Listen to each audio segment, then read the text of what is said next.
तो guys welcome back to my YouTube channel Raj online classes point 999। तो guys हमारा जो पहला चैप्टर हिंदी का चल रहा है अभी भी दही वाली मंगमा। तो आप लोग सोच रहे होंगे कि सर एक क्लास का इतना वीडियो आप बना रहे हैं। देखिए बच्चों, वीडियो ढेर इसलिए हो रहा है ताकि हम वीडियो लॉन्ग नहीं बना रहे हैं। हम लोग का जो वीडियो है लॉन्ग नहीं हो पा रहा है, इसलिए वीडियो ज़्यादा देरी की हो जा रही है। तो आप लोग समझ ही रहे हैं, अगर लॉन्ग वीडियो बनेगा तो ज़्यादा देरी की नहीं होगी, मतलब एक ही ज़्यादा देरी की होगी भी तो एक दिन में एक चैप्टर ख़त्म हो जाएगा। तो कोई बात नहीं, आप लोग शॉर्ट देखिएगा और चैप्टर को ख़त्म करते हैं। आइए कल जहाँ से हो गया था उससे आगे का शुरुआत करते हैं हम लोग।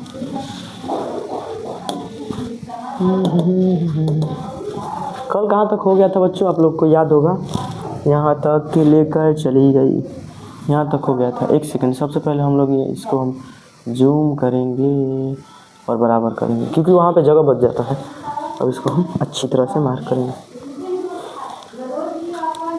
अगर आप लोगों ने कल का क्लास नहीं किया है तो कल का क्लास जा करके देख लीजिए, पार्ट 2 वीडियो और पार्ट 3, ये पार्ट 4 है। पार्ट 2 और पार्ट 3 देख लीजिए, ये पार्ट 4 वीडियो है। तो चलिए शुरू करते हैं हम लोग आज पढ़ाना। मैंने दही लेकर, यहाँ तक हो गया था, लेकर चली आई माँ जी, यहाँ तक हो गया था। पार्ट 3 में वीडियो यहाँ तक हो गया था और आज आगे बढ़ते हैं। मैंने दही लेकर उसे पैसे दिए और कहा जाने दो मंगमा, और कहा जाने दो मंगमा घर जाओ ठीक से रहो। जाने दो मंगमा घर जाओ ठीक से रहो, ये कौन कहा बच्चों? लेखक की माँ। लेखक की माँ बोलती है जाने दो मंगमा, अब ये सब छोड़ो और जाकर के घर पे ठीक से रहो। तो आगे पढ़ते हैं। सब अपने आप ठीक हो जाएगा। जाने दो मंगमा घर पे जाकर के ठीक से रहो, सब अपने आप ठीक हो जाएगा। तो आगे क्या कहते हैं? अगले दिन मंगमा आई, पिछले दिन जैसे दुखी नहीं दिख रही थी। पिछले दिन जैसी दुखी नहीं दिख रही थी। मन पहले की तरह हल्का नहीं था। मैंने पूछा झगड़ा निपट गया कि नहीं, इस पर उसने जवाब दिया। लेखक की माँ पूछी, उनका जो फेस का रिएक्शन देख करके या चेहरे का रिएक्शन देख करके कि झगड़ा निपट गया, तो उसने जवाब दिया मंगमा। क्या कहती है मंगमा? देखिए, वह निपटने देगी क्या? मतलब कह रही है वह झगड़ा निपटने देंगी क्या, मतलब वो झगड़ा निपटने के बारे में हो रही है। वह निपटने देगी क्या? कल दही बेचकर गई तो मेरे बर्तन भाड़े अलग रख दिए थे। कल दही बेचकर गई तो बर्तन भाड़े अलग रख दिए। देख रहे हैं, ये झगड़ा मंगमा सोच रही थी ख़त्म हो जाएगा, कुछ बोल दिए हैं तो लेकिन बहू चाहती थी कि सासू माँ अलग ही रहे। अभी चाहती थी कि सासू माँ अलग रहे, इसीलिए ये जब दही बेच करके मंगमा घर पे गई तो उनकी बहू जो है ले जा करके बर्तन अलग अलग रख दी। आइए आगे पढ़ते हैं। सबसे पहले हम लोग इसको ऊपर करते हैं। कहाँ तक हो गया था? अलग रख दी।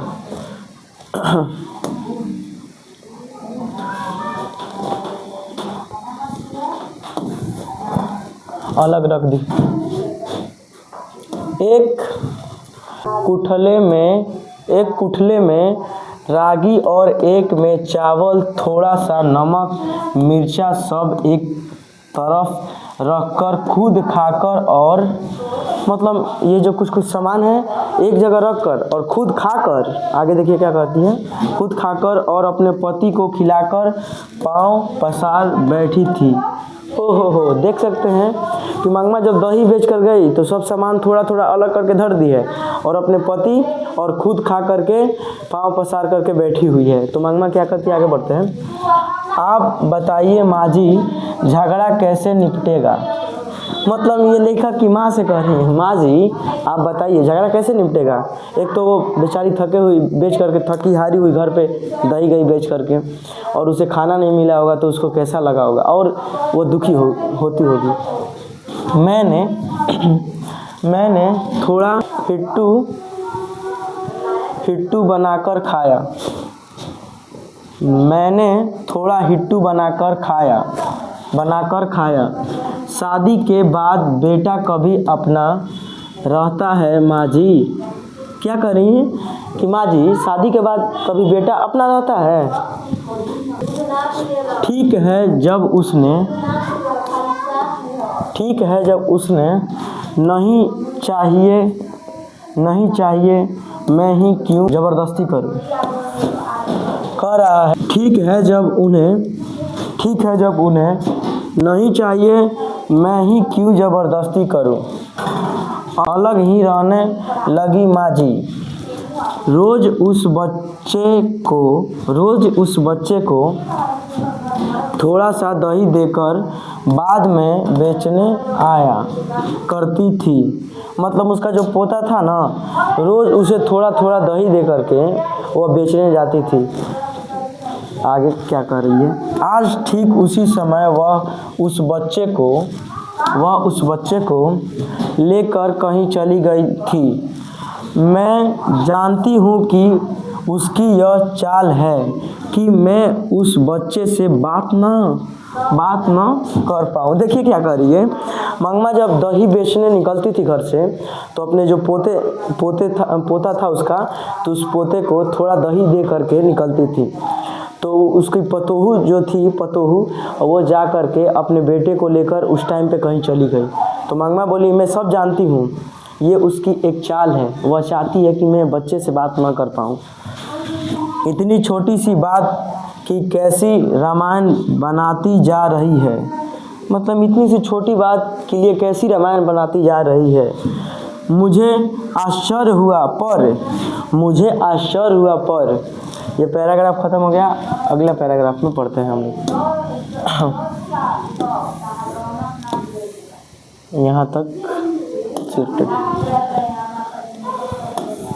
अभी यहाँ पे इसको कर देते हैं। मैं इसमें कुछ कर नहीं सकती थी। इधर उधर की कुछ बातें करके मैंने मंगमा को विदा कर दिया। मतलब लेखक की माँ लग रहा था कि अब इनसे वह बात समझने वाला नहीं है, तो इधर उधर की बात करके लेखक की जो माँ है, लेखक की माँ को लगता है कि ये मुझसे झगड़ा समझने वाला है नहीं, तो इधर उधर की बात करके उसको भेज दिया, मंगमा को भेज दिया। बाद में 2-1 दिन मैंने वह बात उठाई ही नहीं।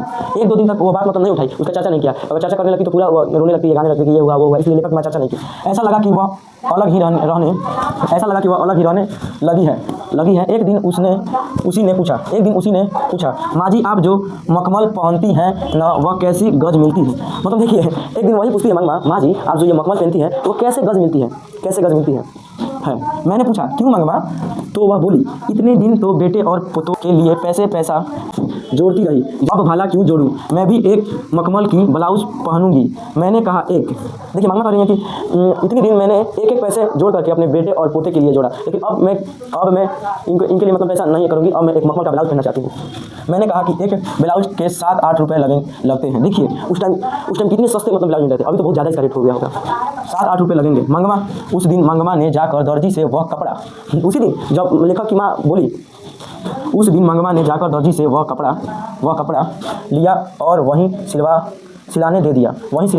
देखिए जिस दिन लेखक की माँ से वह उस कपड़े का रेट पूछी, उसी दिन जाकर के वह कपड़े को सिलवाने के लिए दे दी। दूसरे दिन पहन कर आई, मुझसे कहने लगी देखिए माँ जी मेरा श्रृंगार। मखमल का ब्लाउज पहन कर आ करके लेखक की माँ जो है उनसे कहती हैं देखिए माँ जी मेरा श्रृंगार। घर वाले के रहते एक अच्छी साड़ी नसीब नहीं हुई। जब इसके पति थे तो इनको एक अच्छी साड़ी भी नसीब नहीं हुई, वह तो किसी के पीछे लगा था। मतलब जो मंगमा के पति थे वह किसी और औरत के पीछे लगे थे, उनके और औरत के पीछे चक्कर में मतलब लगे थे। मैंने बेटे के लिए पैसे जोड़े, जब वह लड़का ऐसा हो गया, अब कैसा है मेरा श्रृंगार। अरे मुझे लगा कि बेटे से अलग होने के कारण दुख से मंगमा को जरा मतिभ्रम हो गया है। मतलब लेखक के जो माँ है उनको लगा कि बेटा के वियोग में उनका जो मति है ना वो थोड़ा भ्रम हो गया। मतिभ्रम मतलब शायद मेंटलिटी डिस्टर्ब हो गया है। जब ज़्यादा दुख आ जाता है तब हर किसी को ऐसा ही हो जाता है। मैंने कुछ ना कहा पर सोचा। लेखक की माँ जो है उनको लगा कि मेंटलिटी से कुछ डिस्टर्बेंस चल रही है, इसी कारण ये ऐसे बोल रही हैं, तो उसने कुछ नहीं कहा पर सोचा। इस जैकेट के कारण उसे किसी दूसरे से झगड़ा मोल लेना पड़ेगा। उसके गांव का एक लड़का, किसके गांव का एक लड़का बेंगलुरु में पढ़ रहा था। मंगमा के गांव का लड़का बेंगलुरु में पढ़ रहा था। वह फिरंगियों की तरह अथवा पढ़े लिखे हम जैसे की तरह जरा नफासत से कॉलर टाई पहनता था, जरा शौकीन था। उसने एक दिन मंगमा को देखकर पूछा क्या बात है। मतलब वह एक दीवारी व्यक्ति लग रहा था, यहाँ पे खुद कर फिरंगियों के साथ। फिरंगियों के साथ। तो एक दिन वह मंगमा को देख करके बोला, क्या बात है, क्या तक है, क्या बात है, क्या बात है अम्मा, एकदम मखमल की जैकेट ही पहन ली। तब मंगमा ने कहा, क्या रे लड़के ये बढ़ बढ़ कर बातें कर रहा है, तू गले में फांसी लटकाए घूमता है, मैं जैकेट नहीं पहन सकती? कह रहे कि क्या रे लड़का, ये बढ़ बढ़कर क्या बातें बोल रहा है, तू गले में जैकेट, तू गले में फांसी लटका करके घूम रहा है, तो मैं एक जैकेट नहीं पहन सकती? दोनों में तू मैं हो गई। पास खड़े 4 लोग हंस पड़े। दोनों मतलब लड़का और मंगमा में तू मैं हो गई, तो पास खड़े 4 व्यक्ति हंस पड़े। अगले दिन मंगमा ने ही यह बात मुझे सुनाई। दूसरों की बात तो दूसरे उस बहू ने भी मंगमा को सुनाती हुई कहा था, बहू को एक जैकेट सिलाकर नहीं दी, सास अलग हो गई।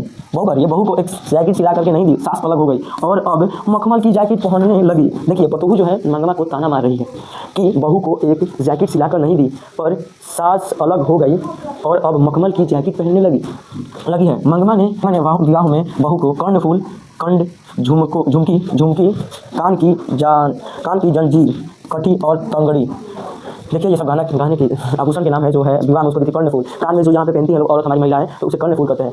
कड़े मतलब ये जो ये सोना का जो है वो पड़ेगी। झुमकी मतलब ये होता है जो ये पूरा लटक जाता है, कर्णफूल यहीं पर रहेगा, कर्णफूल जैसा रहेगा, और झुमका मतलब यहाँ तक लटक जाएगा, उसको झुमकी बोलते हैं। कान की जंजीर एक ऐसे होता होगा, एक ऐसा पूरा लटका हुआ नहीं, तो ऐसे कान की जंजीर। तंगड़ी मतलब हमको नहीं पता है, सब दिया था। बाद में भी सास के साल कोई ना कोई गहना बनवा देती थी, वह तो बहू को याद नहीं रहा। मंगमा उसकी बात सुनकर 1-2 बार तो चुप रही। बहू जो बोल रही थी उसका बात सुनकर मंगमा 1-2 बार चुप रही। एक सब्र होता है, सब्र के अंदर मतलब सीमा होता है, सीमा के अंदर आप जो बोलिएगा तब तक मतलब आदमी सुनता है, और हद पार कीजिएगा, सीमा को तोड़ दीजिएगा, सीमा के पार कीजिएगा तो आदमी फिर बोलना पड़ता है, मजबूरी में बोलना पड़ता है। तो फिर रही, बाद में वह अपने को रोक नहीं पाई। एक दिन रात को जाकर बेटे से वह कह दिया, तेरी घरवाली बड़ी बात बनाती है, मेरे जैकेट पर ताने कसती है, कहती है मैंने उसे कुछ भी नहीं दिया। क्या मैं कुछ नहीं दिया? कड़े, कर्णफूल, झुमकी, पादक, क्या यह सब मेरे दिया हुआ नहीं है? उस दिन वह लड़के को जाकर के बोली कि तेरी जो औरत अपने पतों के बारे में बोले थे अपने बेटे से कि वह करी मेरे जो ब्लाउज सिलाई थी तो उसके ऊपर ताना मार रही थी, तो उसने जाकर अपने बेटे से बोला कि क्या मैंने उसे विवाह में ये सब नहीं दिया, कर्णफूल, झुमकी, पादक, क्या यह सब मैंने नहीं दिया? बहू ने पति को बोलने का मौका ही नहीं दिया। वहीं बोली, अब तो घरवाला भी नहीं, ऊपर से बुढ़िया भी हो गई हो। अब तो घरवाला भी नहीं, ऊपर से बुढ़िया भी हो गई हो। कह रहा है अब तो घरवाला भी नहीं और ऊपर से बुढ़िया भी हो गई हो। अब कर्णफूल और तंगड़ी पहनोगी, ले जाओ पहन लो। देखिए ये जो है ना पतोहू जो ताना मार रही है कि अब तो तुम्हारा घरवाला भी नहीं है और ऊपर से बुढ़िया भी हो गई हो। अब कर्णफूल और तंगड़ी पहनोगी, ले जाओ, ये भी ले जाओ, पहन लो। बैठे पति ने उससे कहा, क्यों री तू बकवास किए जा रही है? अपने पति को कहा। फिर माँ से बोला, माँ मैं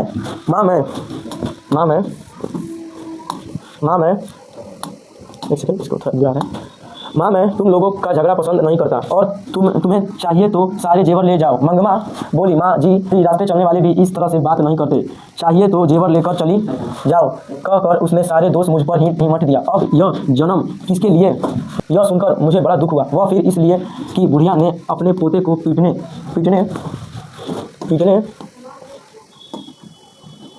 पीटने से मना किया। भला यह सब क्या हो रहा है? बात मुझे बाद में समझ में आई। जहाँ भी देखो झगड़े का कारण ऐसा ही होता है। जब कोई एक दूसरे को पसंद नहीं करता तब छोटी बात भी बड़ी हो जाती है। बेकार के झगड़े उठ खड़े होते हैं, उससे संबंधित सभी लोगों को बेहिसाब दुख उठाना पड़ता है। तो गाइस आज की क्लास हम लोग यहीं पे एंड करते हैं। तो बने रहिए हमारे यूट्यूब चैनल में और मिलते हैं फिर से नेक्स्ट वीडियो में दही बड़ी मंगमा के पार्ट 5 में। तो टेक केयर, बाय।